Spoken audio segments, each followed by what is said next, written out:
ትሕትናን ገንዘብ እናድርግ። አባ ሕርያቆስ። ጌታችንና መድኃኒታችን ኢየሱስ ክርስቶስ በመዋዕለ ሥጋዌ ወራት ማለትም በሥጋ በተገለጠበት ዘመን ስለ ትሕትና ሲያስተምር እንዲህ ብሏል። እላችኋለሁ ከዚህ ይልቅ ይህ ጻድቅ ሆኖ ወደ ቤቱ ተመለሰ። ራሱን ከፍ የሚያደርግ ሁሉ ይዋረዳልና ራሱን ግን የሚያዋርድ ከፍ ይላል። በሉቃስ ወንጌል እንደተጻፈው።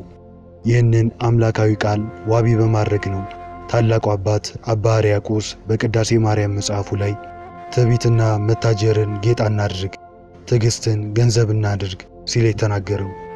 አባ ዮሐንስ ሐጺርም ስለ ትሕትና ሲናገር እንዲህ አለ። ዮሴፍን ማን ሸጠው ብሎ ጠየቀ። ከወንድሞቹም አንዱም ወንድሞቹ ሸጡት ብሎ መለሰለት። አረጋዊውም አባ ዮሐንስም አይደለም፣ ትሕትናው ነው ይሸጠው፣ ወንድማቸው ነኝ ብሎ በመናገር እንዳይሸጥ ማድረግ ይችል ነበርና፣ ነገር ግን ዝምታን ስለመረጠ ራሱን በትሕትና ሸጠ። ይኸው የእርሱ ትሕትና ግን በግብፅ አለቃ አደረገው በማለት ተናግሯል።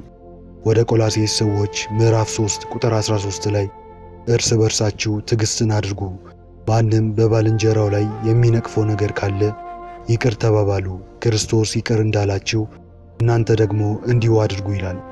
ስለዚህ ውድ ቤተሰቦች ትዕቢት የዲያብሎስ ሥራ ነው።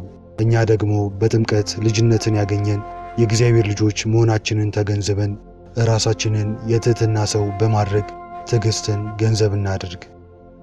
ትዕግሥት ታላቁን ኃጢአት ጸጥ ያደርጋልና የገዢ ቁጣ የተነሳብህ እንደሆነ ስፍራህን አትልቀቅ። ስብሐት ለእግዚአብሔር ወለወላዲቱ ድንግል ወለመስቀሉ ክቡር አሜን።